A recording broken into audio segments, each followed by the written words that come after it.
Good morning and happy Monday. I am Aaron Collier and I'm with the two best hosts in the whole entire world, Robbie McIntosh. And Ashama Rucker. and we are so excited for episode 2 for Inside Our Minds. We have a guest speaker.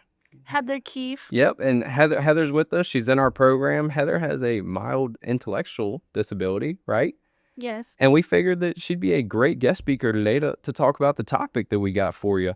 Very exciting topic, and we can't wait to dive into it. However, before we dive in, I just want to thank everybody for the overwhelming support that we have got from this week. We released our episode 1 on Monday, and guys, we did not expect to get this much support.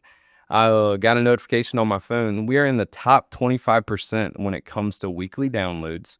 We have 18 5-star ratings, and our social media is just flooded with questions, flooded with DMs. And Robbie and Ashama, y'all have loved seeing those, right? Yes, it's Yeah. amazing.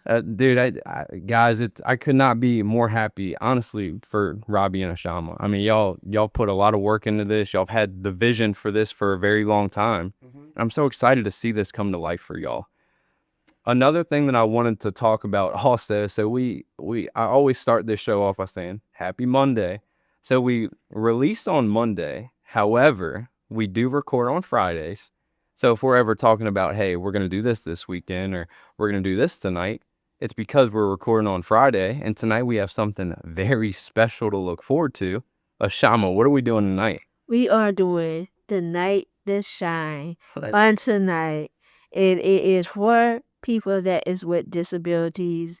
They will be serving food. And at the end of The Night That Shine, we will be crowned as kings and queens. Dude, I cannot wait. I got my tux yesterday, and I'm going as a buddy. Yeah, we all have a buddy. Yep. So I'm going as a buddy, and there's limo rides. There's a red carpet. Yeah. So we're going to one closer. So ours is going to be at Clover Hill Baptist Church, which is like not too far from us. Cause the other church is in I forgot where the other church is at. Yeah. So just to shout out the event. So Tim Tebow, shout out Tim Tebow and the Tim Tebow Foundation. They actually started this a while ago, and it's gotten huge. There was just one event in Richmond. However, it got so big that now they're having 4 or 5 locations. Yeah. And honestly, they're talking about next year even expanding because, I mean, everyone wants in on this. And it's not just our local area, it's nationwide. So there is millions of adults with disabilities. They're going to get that experience to go to prom, have a good time. And man, that just makes my heart so happy. And I can't wait for tonight. We're going to have so much fun. And Asham, I got a question. Yeah. So what if you're on the dance floor tonight? Look, this isn't going to happen. But what if you're on the dance floor tonight? And what if you just hear our Inside Our Minds theme song come on? If I hear our theme song come on, I'm going to be jumping, happy, crying, screaming, because it's our theme song and it's Inside Our Minds, and I'm the host of Inside Our Minds. So it'll be amazing to hear it. And look, guys, I'll tell you this, I can't dance at all, but I wish you could see our podcasting room when we play that song because we lose it. Do I look like an idiot? Be honest. How's my dancing? You can be honest. Yeah, your dancing is, I'm not going to say idiot, but your dancing is crazy. It's a little cuckoo crazy, right? But it's an exciting dance. So people is, where they're dancing is experiencing their way. Yeah. So people was a laugh at you. They just they is, I guess, I don't know. I don't know Trust me, it's okay to laugh at my dance moves. I laugh at my own dance moves. So, but is your way of expressing of your dance of a theme song to Inside of Our Mind, and by you being the narrator and I'm being the host, and we're gonna get a little crazy because that's our theme song. That's us. 100%. The coolest thing also about the Night to Shine is they have plenty of volunteers all over the area. Like there's a limo company that's supplying limos for free. Yep. and they give everyone limo rides. And then there's also a bunch of hair and makeup artists. I wish I could shout out those artists around the area, because Heather, you're about to go and get your hair done and your makeup done for the dance, right? Yes, sir. Oh man, And they got party buses. they got party buses. Oh man, whew. Dude, this is awesome, man. I am so excited. And the for red that. carpet is very exciting. I'm kind of nervous for the red carpet. You know why? Because I might have to bust out a dance move. You know what I mean? And they got cheerleaders for the red carpet. Do they really? There you go. So, dude, that is awesome. So, guys, today's topic, we're gonna talk about school. So we had a great first episode last week. We had a little quick introduction so y'all could get to know our host, and I figured we could kind of start from square one today. We could start for life with school with Robbie and Ashama and Heather, and what could have been done different to help them, and kind of just some good experience they had, maybe not so good experiences they had. And we'll go ahead and get right to that. Robbie, I'll start with you. So what are some of your favorite high school memories?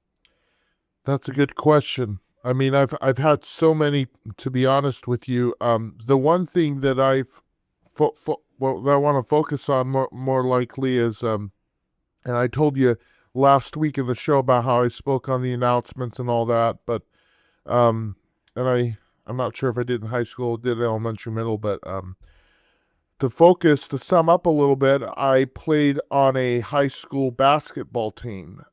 It is a team for those who have, I gotta say, mild intellectually disabilities. I was one of those people. It's all forms of disability. Yeah. It's really cool. It's called the Medford Basketball Team, Medford Basketball League, excuse me. And basically, the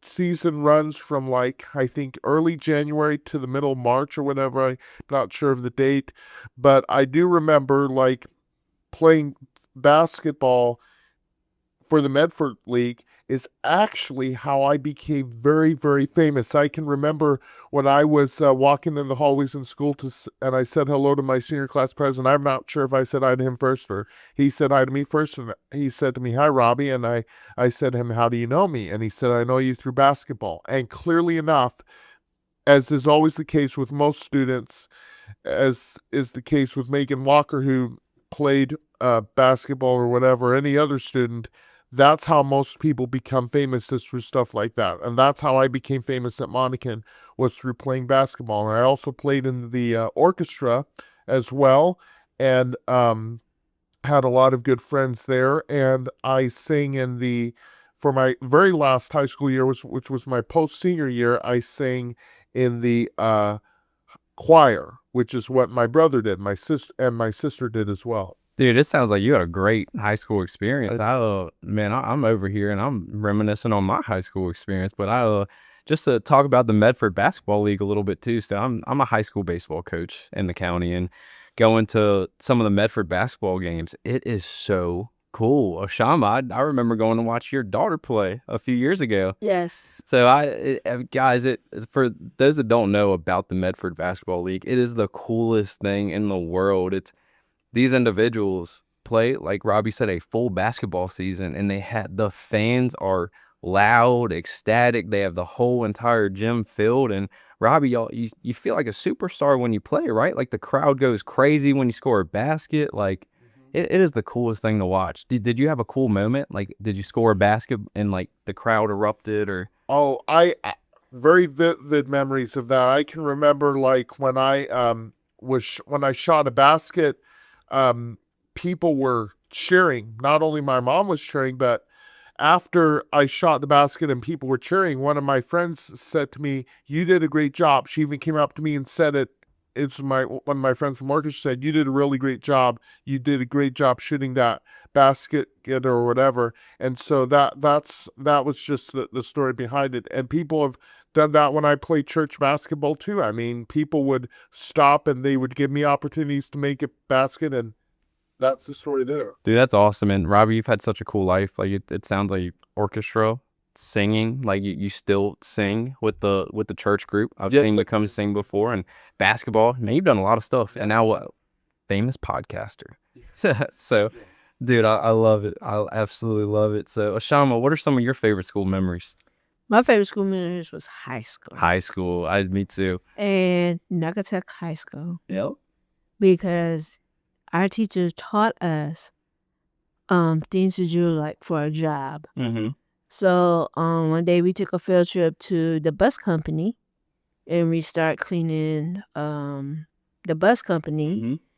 And then we got paid for it. Nice. And then after everybody was done, then we came back to school, did some work. And when everybody had finished lunch, the last group of kids that finished lunch, we would go to the cafeteria. We'd clean off the tables and take out the trash and sweep the floors and stuff. And we get paid for that. So basically, my favorite part was getting ready for a job. Yeah, well, dude, that's awesome, and it sounds like you do such a great job with cleaning your apartment, and I always know when I go in your apartment, it's always gonna be clean. So, is that where you learned how to clean?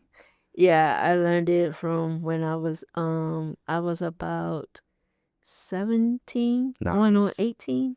Well, hey, I don't know if your high school is listening right now, but thank you. Thank you for showing Ashama how to clean because that's definitely something that I don't have to worry about. So, all right, hey, on the Heather, what are some of your favorite high school memories? My favorite memory is cheerleading. I was at the base of the cheerleaders. I used to hold the people up.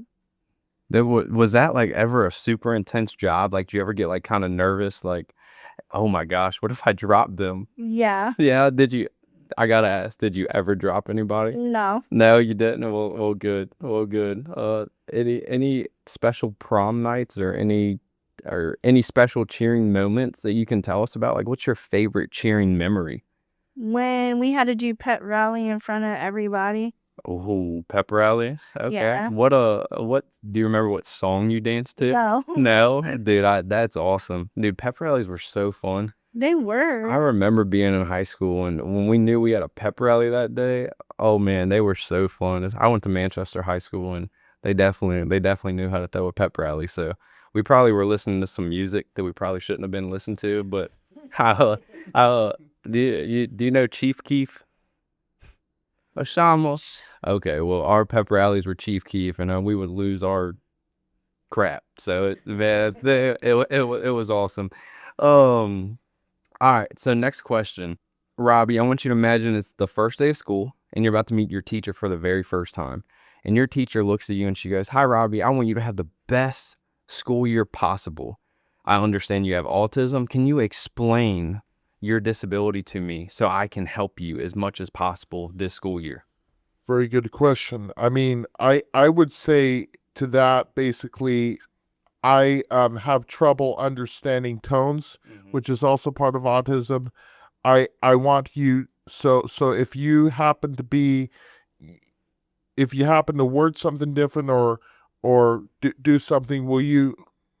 I wouldn't say just explain it clearly, but can you explain it nicely? But in other words, I would say, please be patient with me. I'm gonna make mistakes all along. Mistakes is how I learn.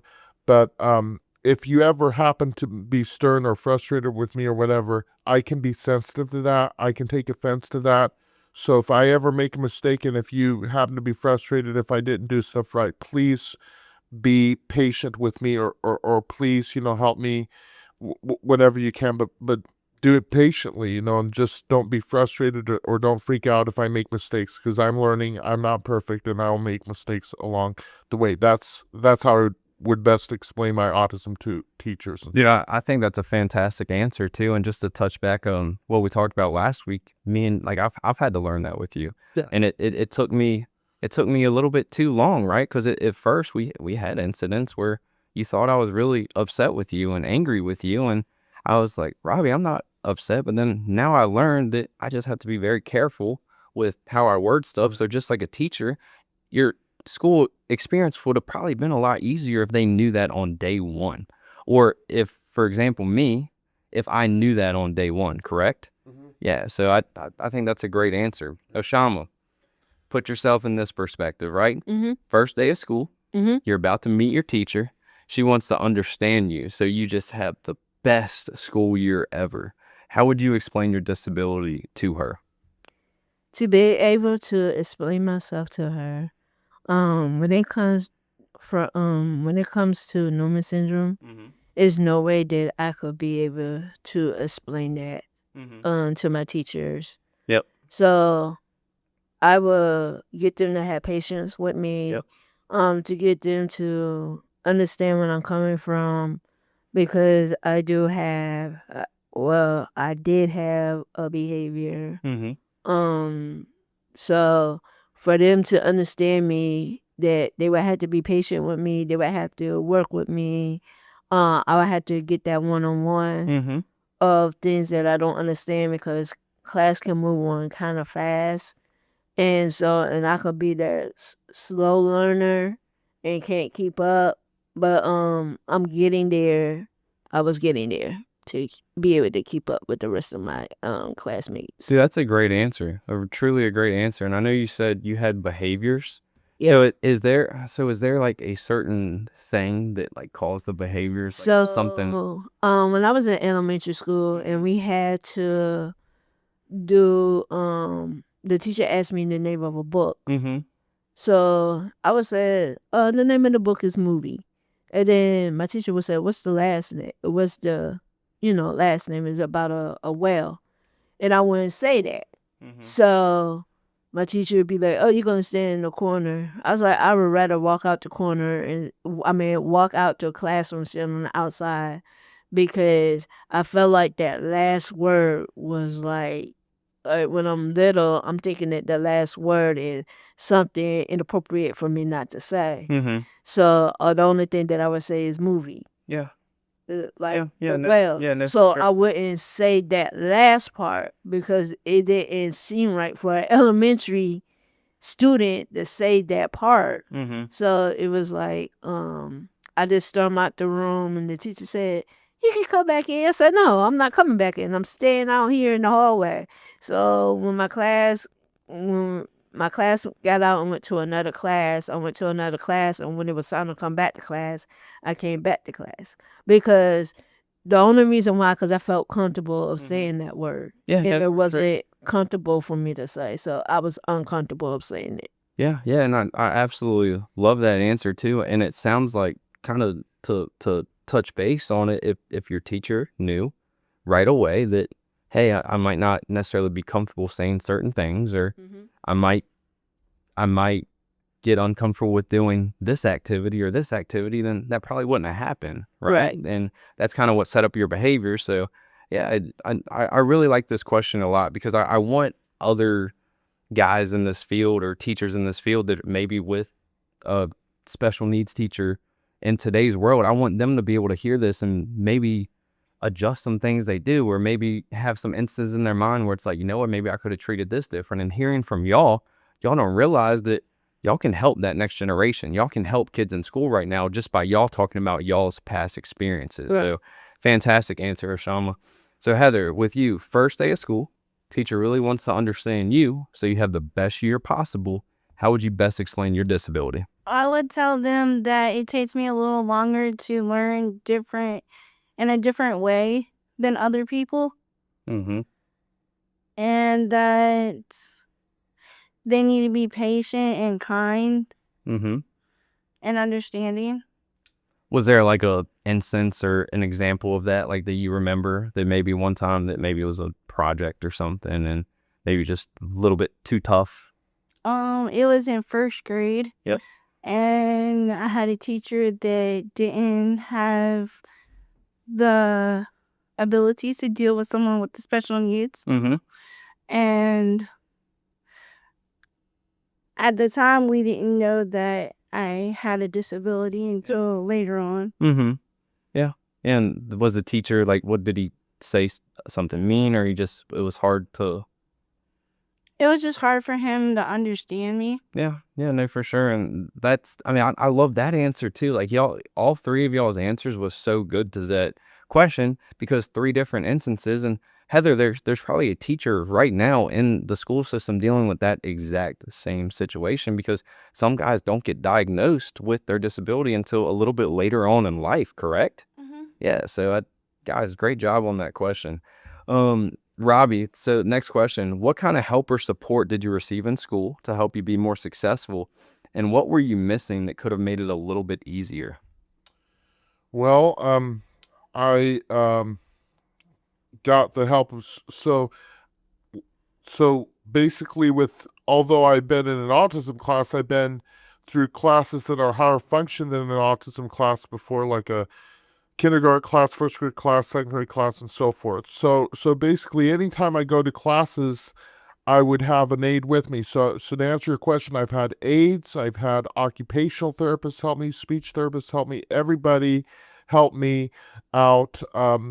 Everybody helped me out to be the best person that I could be today, and they helped me learn and did everything they could to help me learn. If there was anything missing, to answer your question, I'd say they could have done better with, understanding, how I feel about certain tones. Like if someone were to speak stern to me, I'd say that, wait a minute, I don't like your tone of voice. You could say stuff nicely to me, or explain things in a nicer tone, but I just want you to be patient with me, or I know you can say things clear, but can you say things that are much more comfortable to me, say things in a comfortable way, other than just having to maybe be upset or frustrated if I make a mistake, because I'm going to make mistakes all along. That's how I learn, but I just want you to be patient with me as I do so. Is there a certain counselor or therapist or something that maybe, let's say you were in school that you didn't have, that you might have found later on in your life that maybe could have helped you a little bit more in school? I would say so, because when I transferred from Evergreen to Gordon, when I was, and I think this was in fourth grade, fourth and fifth grade, or fifth grade, might have been those only times where I would talk with the counselor and it would be about specific behavior problems and all those sort of things. I don't think I've had any other counselors other than that talk to me and help me with my support. They did help me improve my behavior to reduce my chances of getting sent to the principal's office or getting in trouble and all that. I think they helped me have a better experience in school and be more successful without having to get in trouble, or they did the best they can, so to say. Well, dude, that's awesome. I'm glad that you had those counselors that helped you through your experience. So great job. Ashama, what kind of help or support did you receive in school to help you be more successful, and what were you missing that could have made it easier? Well, when I was in Woolby High School, and this was also in Connecticut, this was in Waterbury, when I needed help on things, I went to my teacher, and I felt like my teacher was my counselor because my teacher understood what I was going through, and my teacher understood that help that I needed. So I would go to my teacher. Her name was, I think it was Miss Rittenauer, in Connecticut, and she was the best teacher. Like, I would get upset if she was to leave and she had to leave early. I didn't want no other teachers, because even not a substitute, because they wouldn't be able to understand what I go through in life, and they wouldn't be able to give me the credit as my teacher had did. So I love that answer, and that just goes to show you, all the teachers out there, like, you never know the difference that you could be making in somebody else's life. right. I mean, truly, like, that's outstanding. Heather, what about you? So what kind of help or support did you receive in school to help you be more successful, and what were you missing that could have made it a little bit more easier? I had one particular teacher that understood. I had one particular teacher that understood that I was learning differently, and she had an aide in there that helped me with all the stuff that I needed to learn. Nice. That sounds like a really, really good combo, right? Like a really, really good teacher plus a really, really good aide. So that's fantastic. So was there anything that was maybe missing that could have made it a little bit easier? Maybe being the only student in the Yeah. classroom. Yeah. No, I like that. I like that a lot. And there's actually a lot of individuals that perform better, and even myself, like I can go to a classroom setting and I might hear a whole entire lecture, but I'm not going to really understand it until I am honestly by myself and I'm in my own personal space and I'm studying all that information. That's like really when it clicks for me also. So, I mean, I kind of understand Yeah. what you're saying, Very good job, guys. last question of the day. So, Robbie, how'd your school experience prepare you for your adult duties? Great question there. And I am happy to answer that question because, and this goes along the line of like, well, I did a lot of internships for one. I've worked in at John Tyler Community College. Nice. Dusting bookshelves and helping out the library and so forth. And I also, that was part of the school internship. So I did a lot of school-based internships, and there's a part that says the transition from school to work. And so I had a lot of experiences. Like I did the coffee business. One of my high school teachers liked to have a coffee business, run a coffee business on Fridays. So I did that. That was like an internship. And so when I was in high school, I would have, first period would be my employment skills class. And one of the things I learned, I've learned overall how this, and to better answer your question about how schools prepared me for my adult life, what I've learned most is how to keep a job versus how to lose your job. And one of the best things I've learned to do is just follow directions, listen directly to what your teacher or instructor says. And that kind of applies to what your boss says, what your employer, or even what your supervisor says, and how to get along with people. All those things, that's one of the things I've learned about keeping a job and preparing me for my adult duties. Because if you don't do all these things, you could lose your job and get fired and all that sort of thing. Yeah, so it sounds like the structure of school, when showing up every day and having to show up and not have too many absences, and it sounds like that structure is what set you up to have success and your after school life. Great answer. So, Ashama, same thing with you. How'd your school experience prepare you for your adult duties? Well, for my adult duties is to learn how to cook, Mm-hmm. learn how to clean, and to learn how to be a parent. Yep. So I do all three of those. I'm a parent, I cook a lot, and I clean every day. And that gets me to like my goal. Then I used to work at Bellwood, the Navy base, and that's all I did was clean, and it's just that's all I do: clean, be a parent, and cook.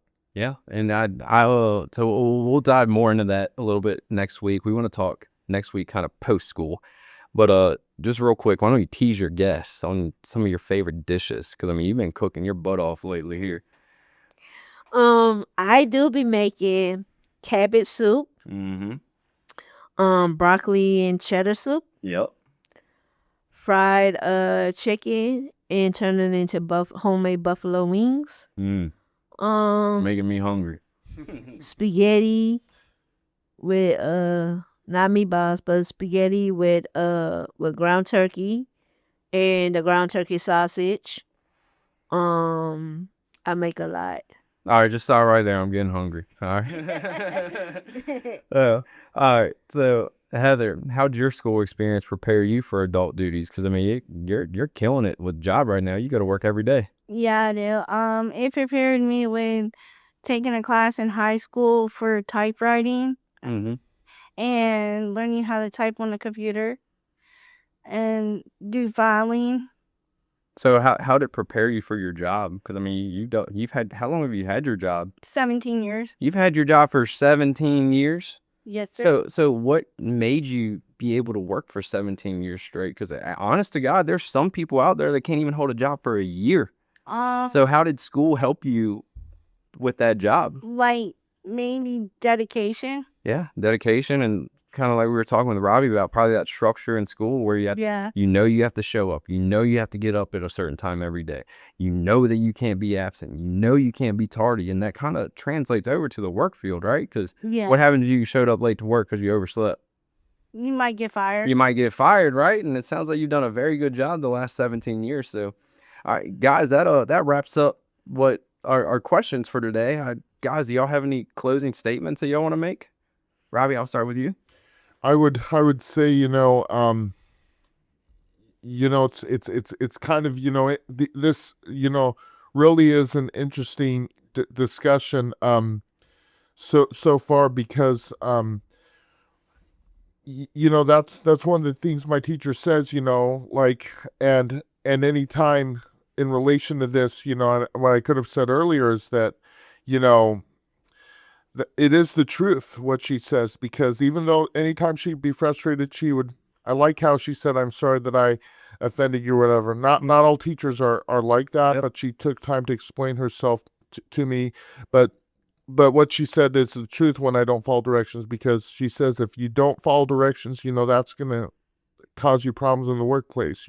They will fire you and all that sort of things. I can remember one time, you know, she said to the student, you're not getting a job someday, and she said, can any of my class explain why? And I explained why, and that was my answer, because if you do that on a job, they will fire you. So there were a lot of good thoughts and questions about that. And Ashama, you really could come over to my apartment and teach me how to cook, since you're a good pro at cooking as well. Y'all would have a blast with that. So, Ashama, any closing statements? My closing statement is for everybody, all the youth that's still in school, is to keep your head up, and to, if you don't understand and if you need help in that one-on-one, to let your teachers know. Don't be scared. Don't be ashamed. Don't let nobody pick on you, because you want to learn from elementary, preschool, elementary, middle school, and high school. And so when you get out there on your own, you graduate, then you would know what you want to be. You want to go to college, or you want to get a job, or you want to just do anything. So like I will always say, put your mind to it and have that faith. And like I said, if you have any questions of anything on your schoolwork or anything, make sure that you go to your teachers. And if anybody pick, make sure you go to your teachers. That's beautiful. That really is. Heather, what about you? Any closing statements? This is for the teachers. Everybody learns differently, and please be patient and kind with everyone. Man, that's awesome. Guys, I'm very proud of y'all. Great job today. To dive a little bit deeper into their closing statement, so I love what Ashama said. If you need that one-on-one help, it's okay. And don't be afraid to ask for help. And we want to offer our help to you also. Ashama, Robbie, we want y'all to be able, if y'all ever want to ask questions, or maybe you're in a tough place in life, or maybe you just want to share some stories with us, we want you to be able to. So if everyone wants to email us at InsideOurMindsPod@outlook.com, we will take questions, we'll take personal stories, and we're really looking forward to hearing from all of y'all. The other thing too, if you want to follow us on social media, Inside Our Minds Pod, and then like I was saying at the beginning of our show, that 5-star review on Spotify, Apple Music, the like on YouTube, that helps us a bunch. So if you liked what you listened to today, please give us 5 stars on Spotify, Apple Music, and give us a like on YouTube. I had so much fun with y'all today. I really, really did. And to everyone listening, I can't wait for you to tune in next week where we can talk about life after school, right? Right. So, Right. all right, well, I think that's all we got for you. So, with all of us from Inside Our Minds, we Have a great week. have a great week. Inside our minds, we will shine. They say we can't, we don't care. We write our own headlines. Inside our minds, we will shine. We're goal set, goal get, and we always stay kind. Inside our minds, inside our minds, inside our minds. Welcome inside our minds.